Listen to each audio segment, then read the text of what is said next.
In just 3 days, the American people will decide who will be in the Oval Office for 4 more years. Today, those candidates hitting key battleground states. Members of the Trump family and Republican candidates coming to Erie County in the days leading up to the election find out what members of both parties are saying about their concern for these large gatherings.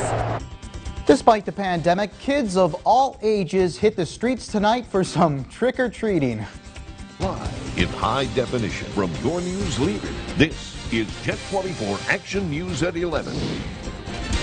New at 11, with Election Day on the horizon, President Trump and Joe Biden and their running mates are hitting several key battleground states. ABC's Alex Perche tells us more than 90 million Americans have already cast their ballots amid the close race.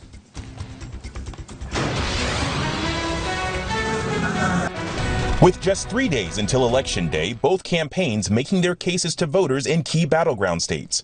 President Trump holding 4 rallies in Pennsylvania, a state he narrowly won in 2016. If I don't always play by the rules of Washington and the Washington establishment, it's because I was elected to fight for you, and I fought harder for you than any president in the history of our country. Joe Biden and his top surrogate, President Barack Obama, campaigning together for the first time, holding socially distant drive-in events in Michigan, hoping to take back a state President Trump won by just 11,000 votes 4 years ago. Tuesday, everything is on the line. Our jobs are on the line. Our health care is on the line. Whether or not we get this pandemic under control is on the line. The former vice president continuing to hammer President Trump's handling of the coronavirus pandemic. We have a president who's just given up. I will never raise the white flag of surrender. We're going to beat this virus, and we're going to get it under control. As the race intensifies, the vice presidential candidates are on the trail in the South. Senator Kamala Harris in Florida, vying for the state's 29 electoral votes. Joe Biden and I are proud, patriotic Americans who share the values with the vast majority of the American people who want a president of the United States who speaks truth. Vice President Mike Pence in North Carolina, where polls show a tight race. You said yes to President Donald Trump in 2016. I just know North Carolina is going to say yes to 4 more years of President Donald Trump in 2020.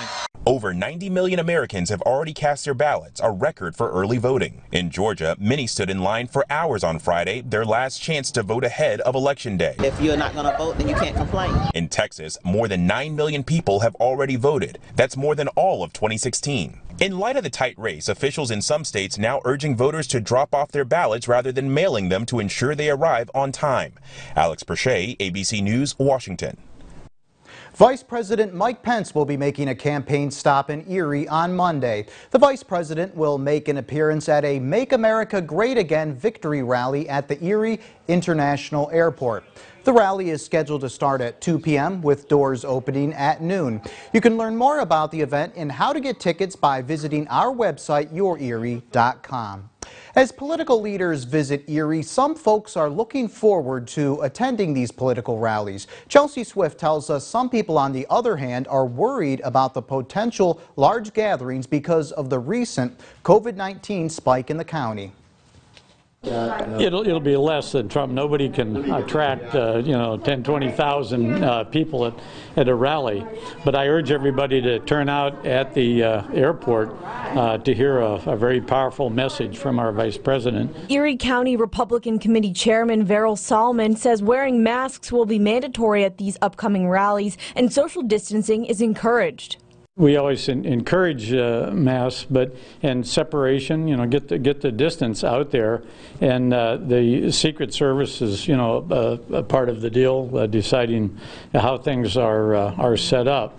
And the county executive Kathy Dahlkemper says while it may be exciting to see these candidates speak and attend large gatherings, it may not be the safest thing to do. Rallies are not safe. They are not safe because people are not distant. You have a mask on, but even with your mask, you need to keep at least 6 foot distance from people you don't live with. And that's just not possible when there's hundreds, if not thousands, put in one space together.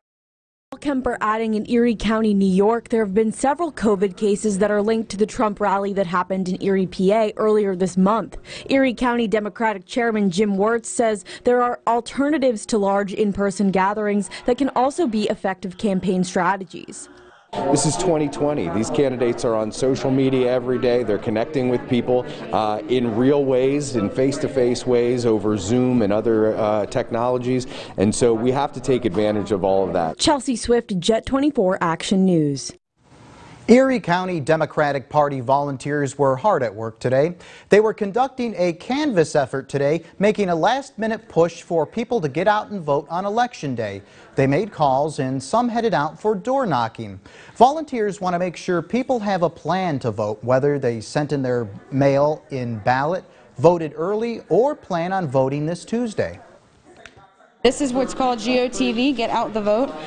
So we have canvasser people coming into canvas, whether it's to just drop literature for our candidates or to actually knock on doors and talk to people about whether or not they have a plan to vote.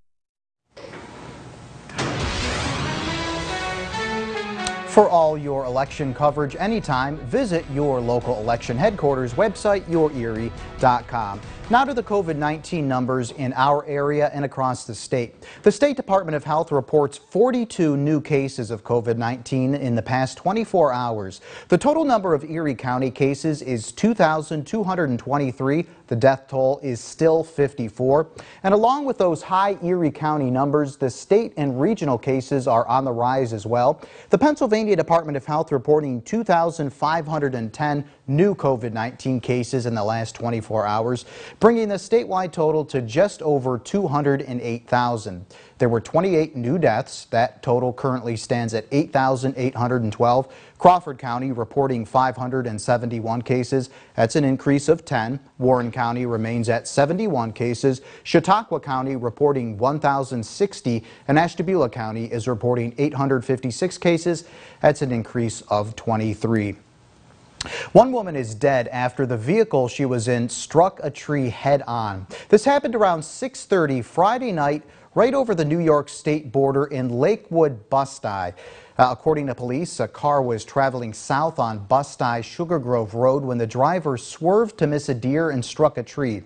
The front seat passenger, 65-year-old Carol Boyer of Jamestown, was pronounced dead at the scene. The male driver had to be extracted from the vehicle. 2 children in the back seat were transported to the hospital with minor injuries. Coming up next on Jet 24 Action News at 11, one local school wanted to give its new and returning students a warm welcome back as doors open back up next month. That's after a first look at the forecast. Craig. Waning hours of October and November will bring some big changes as we start the new month.